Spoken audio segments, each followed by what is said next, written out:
Hello and welcome to Zephyr Training. I'm your host, Jeff. I'm with the technology team here at Zephyr. And today we are joined by Christine Lopatowski. She's back to give us an update on new construction projects in the city. Christine, thanks for being with us. Absolutely. Great to be back. Yeah. So we've got a great live audience here. We've got about the same number of folks streaming live in the webinar. So as questions come up, as usual, feel free to drop them in the chat box and I'll pass them on to Christine. And with that, Christine, I'm going to roll it out and the floor is yours. All right. Well, hi, everyone. Great to see you all. And happy to be trying to present the new construction. There we go. Yes, we're there. We're seeing your screen. Happy to do this again. We usually try to do this little ditty twice a year and give you guys updates. The updates don't happen as quickly to do it more often than that. This is meant to be interactive. So if you all have information about things that I'm talking about and you have an experience that happened or maybe you know something more or something that you want to share, please feel free to do that. We'll also be taking questions at the end for everybody else. And the presentation, probably by the end of the week, early next week, will be up on the intranet. And then also this is being recorded, so you can always go back and rewatch it and fall asleep to it if you so desire. So, new construction update. What has been going on? Building. We still continue to see a lot of new projects coming online. A lot of things are getting sold out and starting to drift away. And resales are taking place in those buildings, but there's going to be more buildings coming up over the next year. A couple of new ones coming online later this year and into next year, and then also into the upcoming years as we move along. So let's start with a market snapshot. And this is based on information that closed as of the end of February. So to take a look at things, we've got it categorized in 3 columns: low rises, which is 4 stories or less, mid rises, which is 5 to 12, and high rises, which are 13 stories or more. And here what we're seeing is the price per square foot in each of these compartments. So we've got about $12.50 in the 4 stories of less, which has increased about 41% over last year. Mid-rise, 5 to 12 is about $13.57, which is pretty much about the same where it was this time last year. And high-rise buildings are at just under $1,500 per square foot. So a smidgen higher, 6.5% over where it was last year.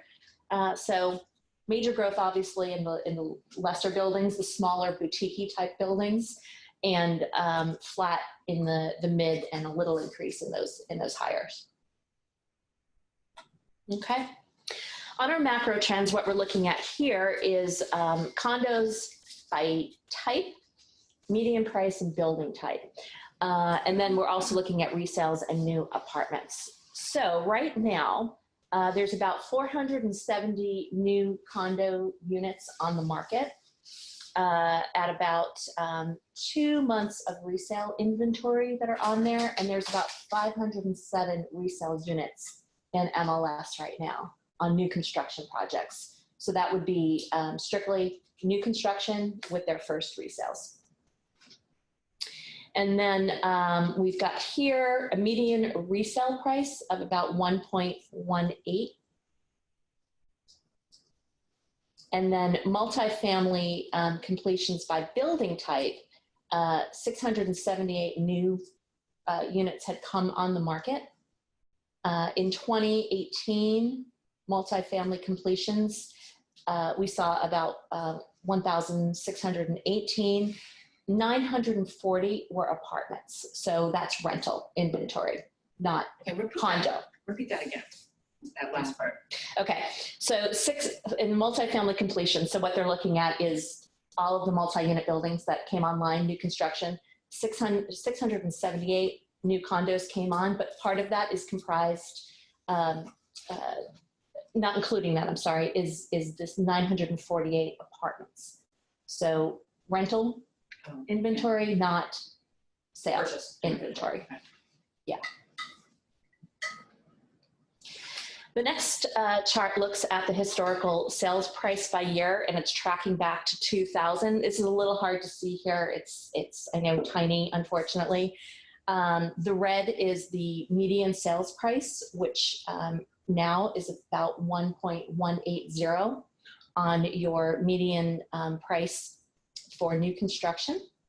And you can see how just over time, tracking just like everything else is tracked in this market, we've seen a substantial increase from 2000, where we when they started tracking this. Since March of 2015, the median sale price has surpassed the 1 million mark, and we're now at 1.180.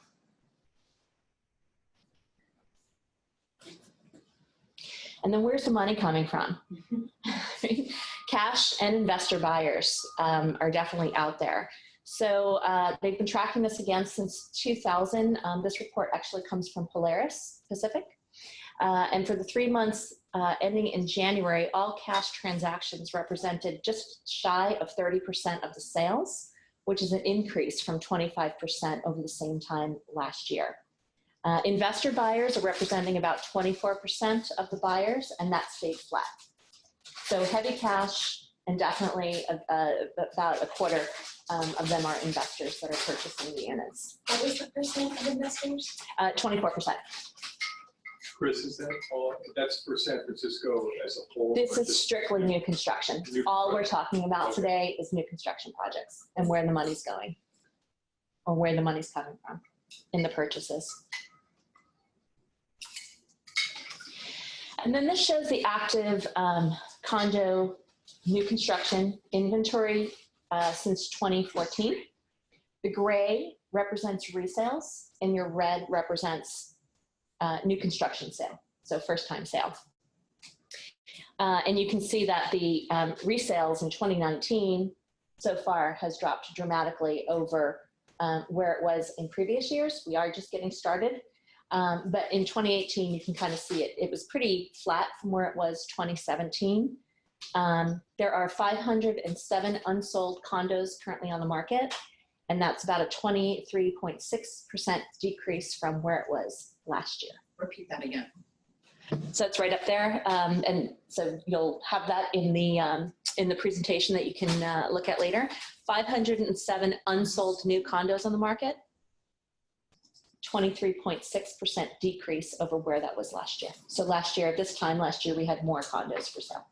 But that makes sense because we had a lot more buildings that came on the market last year, and that inventory where we did not have as many come on the market. We've got a few things that are in the pipeline right now that are not completed and have not begun sales yet. But this time last year, we had a few more that had just recently come online that brought that percentage up. And then here we look at months of remaining inventory, which right now is about 2 months of inventory is what we've got in new construction. And that's about a 22% decrease from last year, which tracks the exact, what we just saw in that previous. So we definitely have had less on the market. Things are moving fairly quickly. They're showing it's about a 3-month average going back since 2008 for things to cycle through as far as the sales in a particular complex.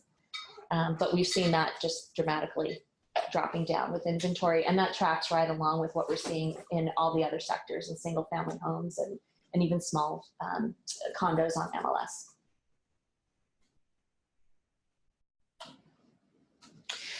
So where are the condos currently under construction? Right now, we're seeing primarily District 9 and District 8. We've got about 821 units under construction in District 9 and about 345 in District 8. We've also got some in District 1, 7, and 6. So that's currently what's being constructed. And the next slide is what's approved for the future. And this is where we see a really big pop in District 10. In District 10, and this is really kind of encompassing Candlesticks, the Schlage complex, and a bunch of other projects. But that's really is where the next pop is going to be. Along with District 9, we're going to continue to see a lot of inventory slated and approved for there, like the Flower Mart and a lot of large complexes, also Trans Bay and so on. So that's where those numbers are, 1821 in District 9 and over 38,000, 3,800, sorry, in District 10. Units? Units. Wow. Mm-hmm. Do you know if those are mid, high, low, whatever they're called? We don't have any price points on any of that stuff yet. So when the developers are going along, the last thing that they will do is release the prices. And there's even some complexes right now that they're not releasing prices, even though completion is due for 2019. It's just what they keep under their hat. They really don't release that until the last minute based on what's going on in the marketplace, where they're at with costs, and so on and so on. So can't speak to what that's going to look like yet. Mm-hmm. Those will actually break ground with 3,800 units? So not necessarily, they are approved, but as far as when they're actually breaking ground will be in various timeframes. It could be, absolutely. Yeah, they could be breaking ground in 2019. They could be breaking ground in 2022. Mm-hmm. I hear that developers just not building, then you have to approve it. Yeah, what the comment was just made is that the question is, will these developers really build these or not even break ground depending upon what is going on with the economy? And clearly that will be seen. We'll see what happens and where they're at. But this is currently what is approved. Not in the pipeline of approval or even review. This is what's actually been approved. Mm-hmm. Hi, Chris. We have a quick question from the chat from Scott. He asks, do we have any current data on Treasure Island developments? We do not. This is not part of, Treasure Island is not part of any of this, but we can certainly look into that. Great. Okay, so what can you get your buyers into now is always the big question. Harrison is still up there. Currently, there's 93 units that are available. 2 are in contract, 203 have closed, with 1 bedrooms going from 825 to 1.4, 2 bedrooms 1.5 plus, and 3 bedrooms 3 million plus. Total of 298 luxury units that were in this complex. All kinds of amenities. Harry's on the 49th floor. If you haven't been in there, it's a fun place to go check out. This is where we had our lunch. For those of you that joined us on the actual bus tour last year. So they're still plugging along. All of these slides will always have the website that you can go to, and the sales office is the best place to call and get information if you've got clients that are particularly interested in a unit or want to get a tour. Harry's, you really do have to do the tour with your clients. They're not doing broker tours or any of that, so it's by appointment only. Okay. Next up, 112 units in this 6-story mid-rise. We've got 44 that are currently available as of February, 13 in contract, 42 that have closed. Studios starting at $599, 1 bedroom $799, and 2 bedrooms at 1.2. 74 parking spots are available or were available, so it was not a one-to-one on that. And that's been on the market for a bit. They are definitely giving out Incentives, okay. Everything from loan buy down, so they'll buy points for your loan if you use their lender, to upgrades and free appliances. Great. So for those of you who might not have been able to hear that, Vanessa was stating that they're really giving a lot of incentives to get buyers in, everything from helping with buying down points if you use their particular lender to offering upgrades to the units and such. So deals to be made. Deals to be made. Get in there and wheel and deal. Okay. 181 Fremont. This is a gorgeous building. Currently 67 units available with 27 in contract and 29 closed. Prices are not for the faint of heart. 2 bedrooms at this point, 3.3 and up, and 3 bedrooms, 6.5 and up. Stunning views from up there. If you have not been in there and you've got a client, it's a wonderful place to go and watch the sunset.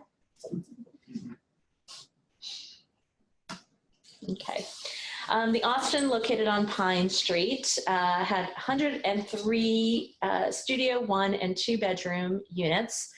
They were offering 6 months of HOA dues. I don't know if they're still continuing to do that or not at this point. 12 are available. We could not get the information on what they've currently got in contract, and 88 have closed. Pricing's everywhere from 800 to 1.3 and up.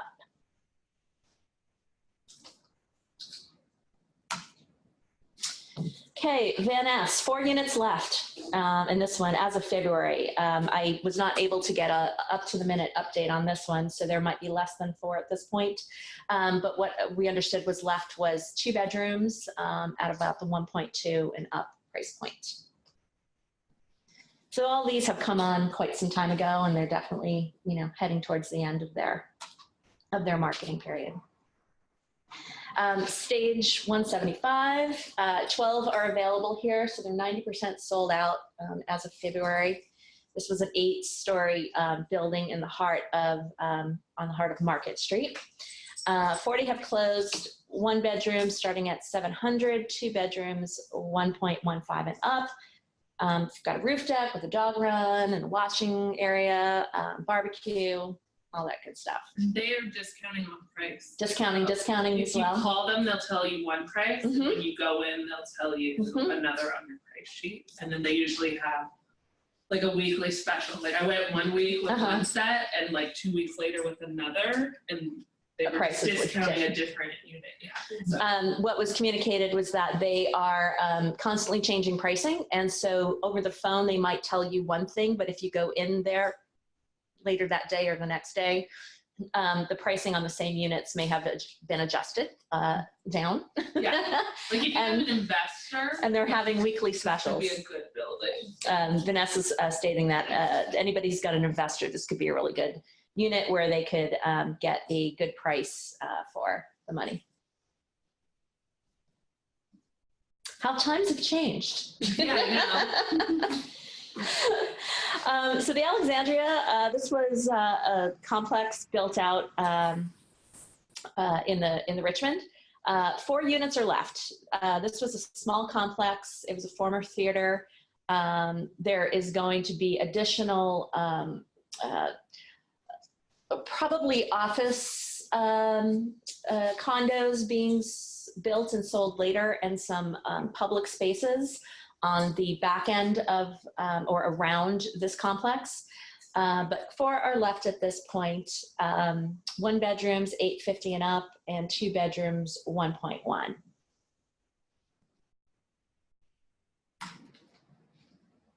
Okay, 1598 Bay. Another small complex, 17 units in this. This was in the marina. With a garden roof deck, barbecue, and electric charging stations. This was a 1-to-1 parking. They've got 4 left as well. And 1.1 for 1 bedrooms, 1.35 for 2, and over $2 million for 3 bedrooms. And I believe all the 1 bedrooms are out or gone. The Mira. So this is the Twisty Tower. This is one of the ones that's up and coming. Don't have any pricing information at this point. I don't know if anybody has any info that they've heard on it, but I wasn't able to get anything out of them yet. It's all still being, it's very hush-hush. They say they've got 30 in contract, 205 are available. This is estimated to be completed in 2020. So we're probably not going to see pricing come out in forms of a pricing sheet and public information anytime soon. My understanding is this was it's an invitation only deal at this point. But obviously if you've got clients, feel free to reach out to the sales group. And if you're having trouble with them, shoot me an email and I'll try to get you connected with the folks over there who are running this project. So this is going to be a combination of junior 1-bedrooms that are under 700 square feet, 1-bedrooms that are 580 to 838, and 2-bedroom homes over 1,000 to 1,700 square feet. 3-bedrooms are going to be a great size at 1,200 to 2,200 square feet. They'll have a fitness center, dog area, kids playroom, bicycle parking, electric vehicle, rooftop lounge, private dining room for residents. It's going to be a beautiful high-end building, but it'll be some time before we're getting in there to actually see it.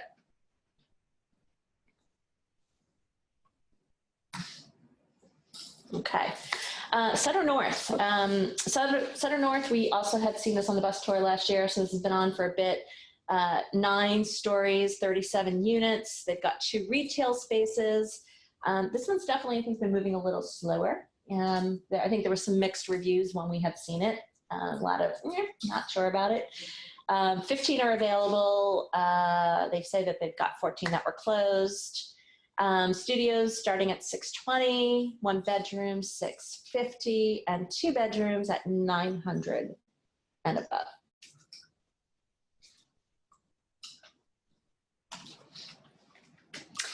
Avery, still moving along, 56 stories on this one at 118 condos, and 1, 2, and 3 bedrooms. They say they've got 98 approximately available. Higher end buildings, so we've got 1-bedrooms starting at 1.8, 2.5 for the 2-bedrooms, and 3-bedrooms 3.6 and above. Completion is supposed to be by mid this year. We'll see how that goes as it continues. Oftentimes we see these dates getting pushed out, so I would say probably mid to late, hopefully by the fall, we'll see this. But we've got this on our radar to get in there as soon as we can.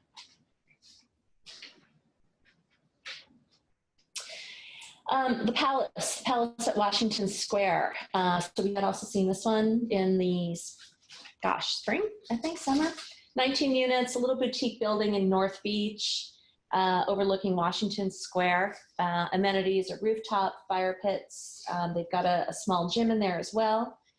19 units, could not get into any information. They are being very tight-lipped about what's in contract and what's available, what's sold, all that. So their 1-bedrooms were starting at 1.3, 2-bedrooms at 1.95, and 3-bedrooms at $3 million and above. I don't know if anybody's got any goods on that one, but feel free to pass it on. And then the big question is, what else is coming?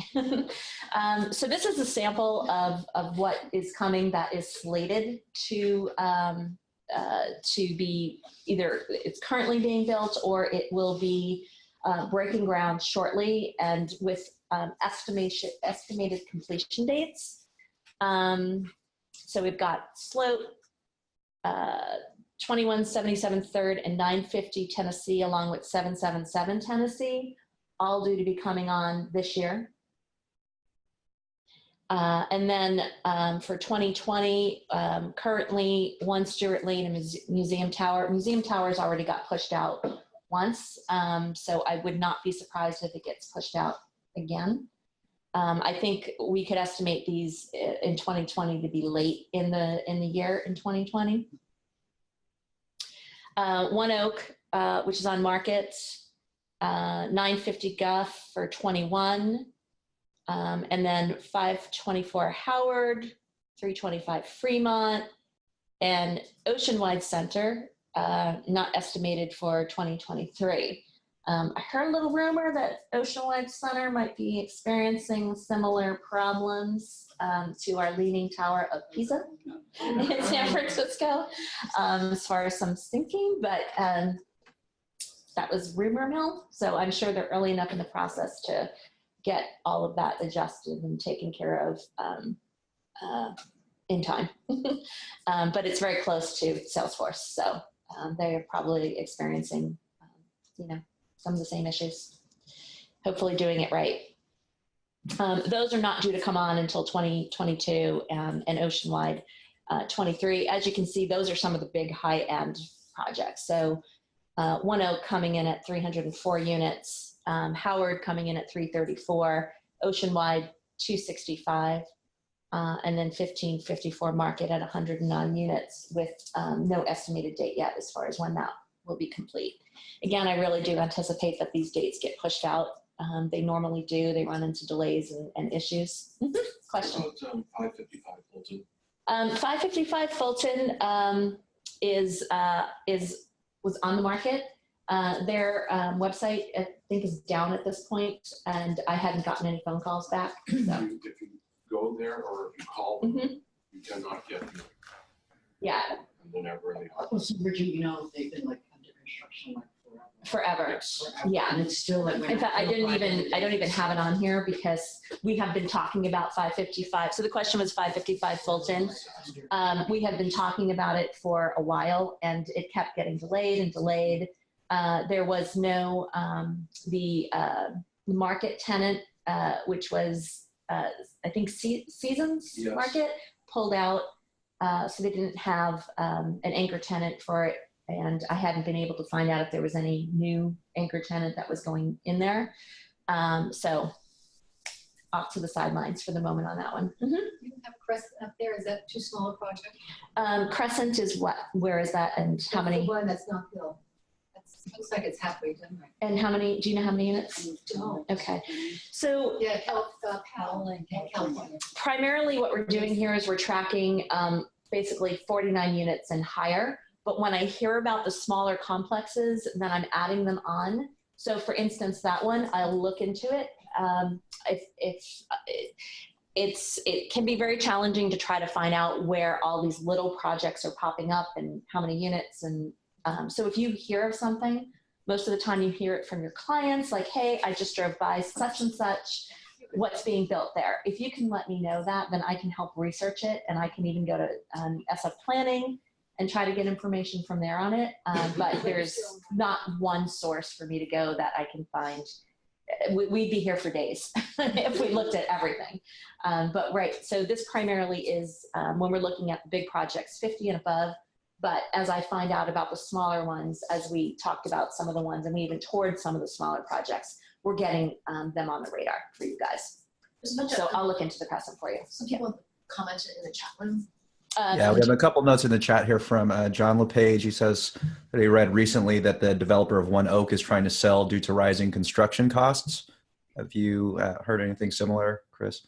I have not, but knowing that, John, thank you for that. I'll look in to see what we can find out for you. Great. And we also have from Dave Cunningham says that 4 units at 555 Fulton just came back on the market. Okay, thank you. So there you Thanks, go. Jeff. Left. So, okay. Any other chats in there? I still see 3 lit. No, that's it. Okay, awesome. And then the mega projects, the projects that are going to be years and years in the making. Pier 70 will be huge. We had stopped at that and saw kind of where they're at. That is going to be over the next 15 years plus project, and that's going to come in phases. So we're not going to see anything residential come online there in the immediate future, but that'll become a whole new neighborhood off of Dogpatch. Park Merced, the Flower Mart, that's going to be another huge one. Talk about crazy traffic coming off of 280 there. Mission Rock, right? That coming online near the ballpark. The power plant, which is right near Pier 70. So that, again, that's going to be just a huge new residential and also business area where there'll be, small businesses being able to pop in their shops, restaurants, all of that. Slage, that's in Area 10 along with Candlestick. So those were a lot of the, those big numbers that we were seeing in Area 10. Although I understand that the Candlestick project, and I'm The retail. having a brain fart right now on, and somebody here help me, with the area that Shipyard? is in the shipyard. Thank you. They pulled out. So the folks that were building shipyard and financing all of that just pulled out. And Kelly, you sent me that info on that. So there was supposed to be a retail center in the Candlestick Point area where the stadium was. And they went back and forth trying to look at, some stuff that's happening with brick and mortar and whatnot. And I think they just decided that because of a lot of challenges with brick and mortar, it was supposed to be a high-end, very high, yes. high-end outlet. Outdoor, yes. It was outlets. It was premium outlets. It was actually on there's a developer that does it for all sorts of areas in California. And so it was in Marrakesh or something. Yeah, I think it's called Marrakesh Developers. And so it was actually on their site. So it was legitimate. They were going to put a premium outlet center there. And that it just got mixed. That's the saddest thing I've heard all week. So, when I was like 4 hours. So what Kelly was just sharing with us, and she had shared this with me earlier in the week, is that the folks that were doing the development, putting up the money, the whole shebang for Candlestick, which was the high-end shopping center, outdoor shopping area that was supposed to be developed, pulled out and canceled. So that is now up in the air. Well, that's canceled. So we don't know if other high-end retail or any kind of retail is going to go in there. But I'm sure that they're going to be looking for somebody else to take that place. We have a question from Matthew Golden. He asks, have you heard about Melrose at Charge north of Folsom at $8 per square feet? I have personally not, but if that's what you guys are hearing, is that anybody else experience that? Is that something Matthew experienced on a sale, or is he just hearing rumors? It doesn't say in the question. Yeah, it sounds like he's just sharing what he's heard. What was the other? What happened? A Melrose on Folsom at $8. Just anyone? Oh. Let's see. He confirms that he heard this from Kantala Chang. It's not a rumor. Okay. Yeah. Yeah. Well, she does a lot of that, so I wouldn't be surprised. I see more flashing. Yeah. Amy Clemens says that Melrose applies to Mira and Avery as well. Okay. There you go. Thanks, guys. That's helpful. Thank you. So the best recommendation to get the latest and greatest, Melrose 8.19 per square foot for Mira. There you go. Thank you. Yes, we can, Matthew. We can research the boundaries for that. Is it a geographical thing, or is it a, they're creating? I think it has to do with the bay, the train bays, or whatever that thing is. Yeah, so when they did it in Mission Bay, it was flat Mission Bay, period, end of story.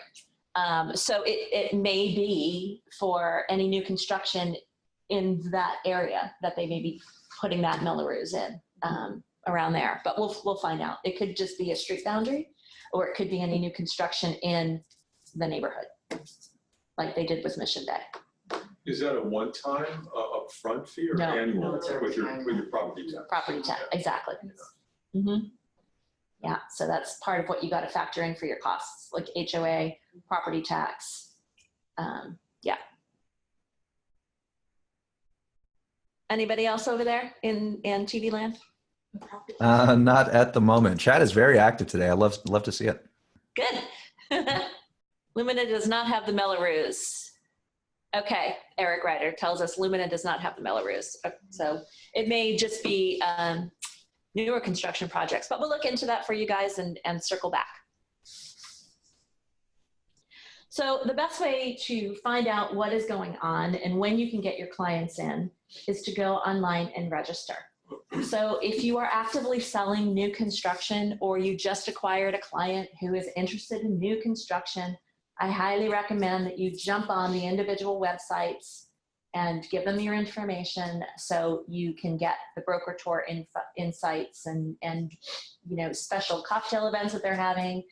Because they'll do a lot of that with the brokers where they'll just send an email out to the distribution list and let you know that on Friday for 90 minutes, they're having a cocktail reception or they're having a special broker's tour on particular units. So that's really the best way that you can stay up to date once the sales have started. And then we'll do our best to try to get you guys in early for pre-sale tours when we can. Some of the buildings and developers are cooperative and will let us in on hard hat tours, which some of us have had fun at. And other times, like the Alexandria, they would never let us come through and do a tour because the developer didn't want any more than 5 people in a group at one time. So it just depends on the developer. Usually the larger construction projects, we can get in on a hard hat when they're getting close to completion and get you guys in. So okay. So there was a question. So Yeah, I'm looking. See if there's any more, or that 10 is just the old ones. No, it's a new one.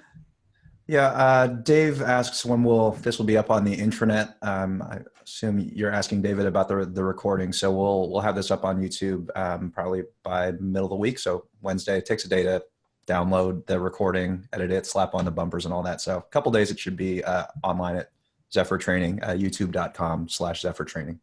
Yeah, and then the presentation will be up on the intranet as well.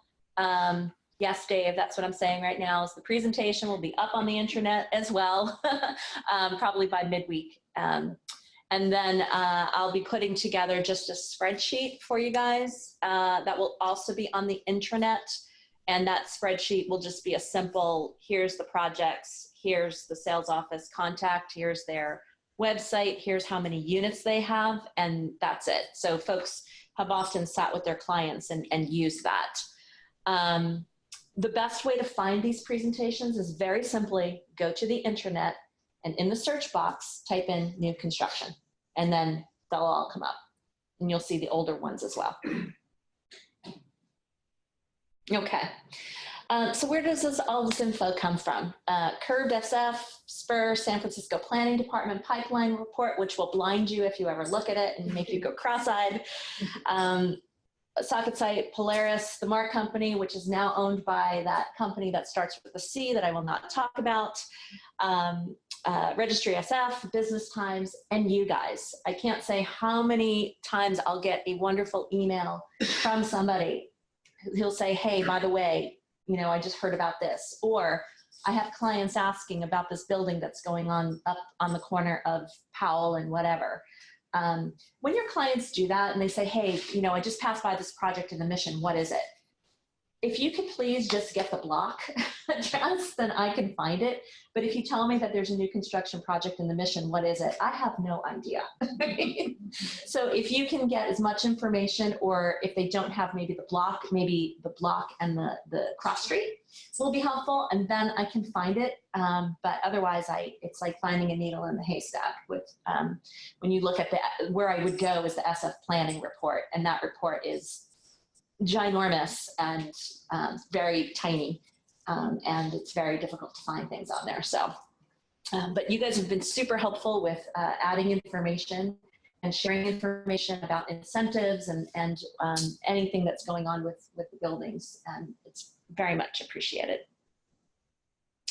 And then we rely a lot on our friends at Polaris as well, who, not that they're a sister company, but we kind of lean on them a bit to help us understand some of the graphs information, and a lot of the graph information actually comes from the report that we get from them. So they do a great job of tracking what's going on with new construction. But one of the biggest questions I get is, and most recently people have been asking, how can I find out new construction sales and what's been going on with it through MLS? You usually can't. because most of these buildings never put their sales in MLS, and so there's no way of pulling and tracking reports like that. We really have to rely on the developer data for that. So, you know, if you've got somebody who's looking for something, we can certainly pull resale by pulling an address on the property, but we can't pull new construction data because it just doesn't exist in MLS. So, and that's it. What other questions do you guys have? Things that I haven't answered or things that you haven't heard about that you've heard rumor mills on? Anything anybody wants to share with their experiences of new construction and dealing with clients? You know, one of the biggest things is too is please make sure you go with your clients. Don't send them there. Don't send them to the sales office on their own. Because if you do that, you're not going to get paid. You know, that you really do have to make sure they register you as their agent when you go there. So please be cognizant of that. The other big thing is that you are not using the SFAR contract. The developers have their own contract that they use. There's really no contingencies in it other than if the building doesn't get completed. But it's a very different contract. And so just make sure that you are familiarizing yourself with it. Randall does try to get a hold of the contracts of the buildings and he'll review them and then he'll send out to the company his notes, which is very helpful, like things to look out for, little pitfalls. So be cognizant of that. And the other thing is in some cases, the developers will pay you commission, but in some cases, the developers are paying you the commission in a referral fee. And when they're doing that, they really want you to kind of step back and they'll run the sales escrow process with the client. You're kind of just sitting there and overseeing things, but you're really not involved in they don't really want you involved in the day-to-day. So just be cognizant of the difference of commission versus referral fee. And if they're doing that, then that's the reason why. They kind of want you just to take a back seat and let them do their thing and run with it all. Is there many of those like that? Like, not to my knowledge. And you all would know much better which have done that to you, but my experience has been it's been more the commission. But every once in a while, we'll run across somebody who might just want to do a referral fee and call it a day. Was there a question online? Yeah, we do have a question from Vicky, and I think Matthew Golden kind of answers. Has anyone, and this is open to the room as well, has anyone ever tried getting new construction sales info from a title company? And Matthew kind of offered that exact suggestion. He said your title rep can try pulling data on sales prices if you need to know the sales price. Yeah, just give them the address and they can probably pull the raw data for you. Mm-hmm. Yep, that's all we have. Okay. Anything else? Oh, I have one more in the Q&A from Eric. It says, what kind of restrictions do developers put on resale of units while the developers are still making the projects, marketing the projects, I should say? Mm-hmm.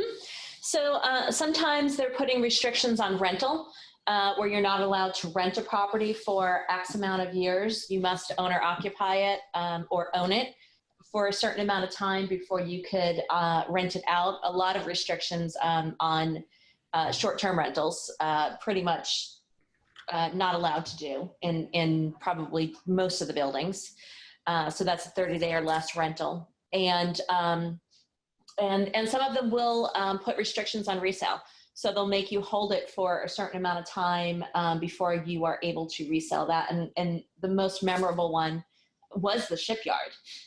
They had a restriction on resale. Gosh, I want to say 3 years, maybe. I can't remember exactly.